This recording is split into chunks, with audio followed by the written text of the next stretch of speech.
माया ने किसको कहा बबुआ?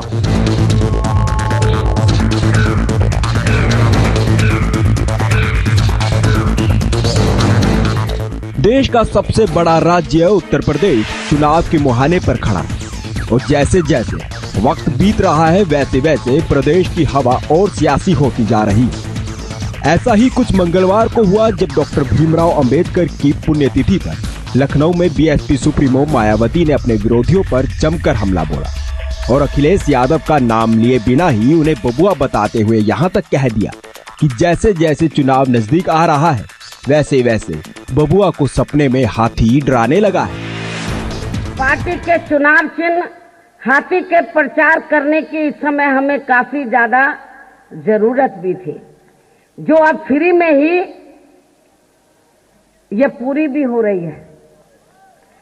और इस मामले में खासकर सपा सरकार के मुखिया द्वारा बार बार ये कहना कि हाथी जहां बैठा व खड़ा है वहां अभी भी उसी स्थिति में है, ये कोई नई व खास बात नहीं है।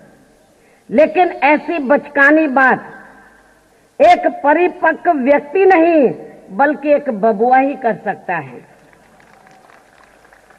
किंतु इससे भी हमारी पार्टी के चुनाव चिन्ह हाथी का ही बिना पैसे के ही फ्री में काफी ज्यादा प्रचार हो रहा है। माया यही नहीं रुकी, उन्होंने तो यहाँ तक कह दिया कि जैसे अखिलेश घड़ी घड़ी हाथी की रट लगाए हुए हैं, वो ऐसा करके नोटबंदी के माहौल में उल्टा बीएसपी का ही प्रचार कर रहे हैं। नोटबंदी की वजह से इसका हमारी पार्टी को काफी ज्यादा लाभ भी मिल रहा है। अगला हमला मायावती ने बीजेपी और आरएसएस पर किया। माया ने कहा कि संविधान में धर्मनिरपेक्ष की जो व्यवस्था है उसे अब तोड़कर बीजेपी और आरएसएस हिंदुत्व का माहौल बनाना चाहते हैं। भारतीय जनता पार्टी वे आरएसएस के लोग इसे बदलकर ये जो धर्मनिरपेक्षता के आधार पर जो संविधान बना है ये बीजेपी और आरएसएस के लोगों को बिल्कुल भी पसंद नहीं है। और इसलिए अब खासकर बीजेपी वे आरएसएस के लोग इसे बदलकर फिर से यहाँ सदियों पुरानी हिंदुत्व पर आधारित जातिवादी वर्ण व्यवस्था को स्थापित करने की कोशिश में लगे हैं, जिनसे इन सभी वर्गों के लोगों को बहुत ज्यादा सावधान रहने की जरूरत है। इसके बाद मायावती ने कांग्रेस पर भी निशाना साधा और कहा कि कांग्रेस के 70 साल के शासन में कभी भी दलितों का भला नहीं हुआ। लेकिन मैं आप लोगों से पूछना चाहती हूँ, क्या कांग्रेस पार्टी के लंबे अरसे के शासनकाल में जो बाबा साहब डॉक्टर अंबेडकर ने भारतीय संविधान में आप लोगों को कानूनी अधिकार दिए थे, क्या उनका पूरा लाभ आप लोगों को मिला है? मैं समझती हूँ कि नहीं मिला। इस दौरान मायावती ने दलितों को एकजुट होने का मंत्र देते हुए कहा कि दलितों का भला तभी हो सकता है जब सत्ता की मास्टर की उनके पास हो।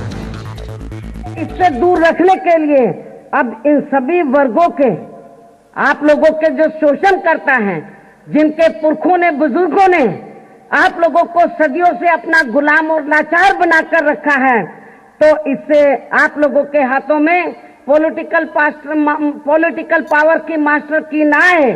तो इससे दूर रखने के लिए अब इन सभी वर्गों के शोषणकर्ता लोग जो आज भी नहीं चाहते कि आप लोग अपने पैरों पर खड़े हो सके। मायावती ने कहा कि अगर ऐसा नहीं हुआ तो ये लोग ऐसे ही तुम्हें गुलाम और लाचार बनाकर रखेंगे। आप लोगों के जो शोषण करता है, जिनके पुरखों ने बुजुर्गों ने आप लोगों को सदियों से अपना गुलाम और लाचार बनाकर रखा है, तो इससे आप लोगों के हाथों में पॉलिटिकल पावर की मास्टर की ना है। तो इससे दूर रखने के लिए अब इन सभी वर्गों के शोषणकर्ता लोग जो आज भी नहीं चाहते कि आप लोग अपने पैरों पर खड़े हो सके, तो इन सभी वर्गों के शोषणकर्ता लोग जिनके ही हाथों में अधिकांश यहाँ कांग्रेस ऐसे शोषणकर्ता लोग जिनके ही हाथों में अधिकांश या कांग्रेस, बीजेपी व अन्य विरोधी पार्टियों का नेतृत्व केंद्रित है।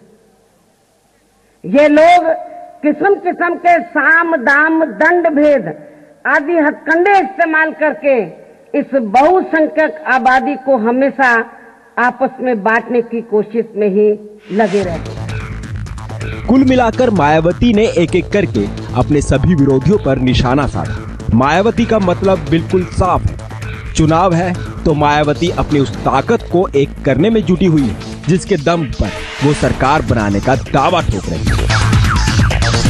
JK 24/7 न्यूज के लिए अवनीश यादव की रिपोर्ट।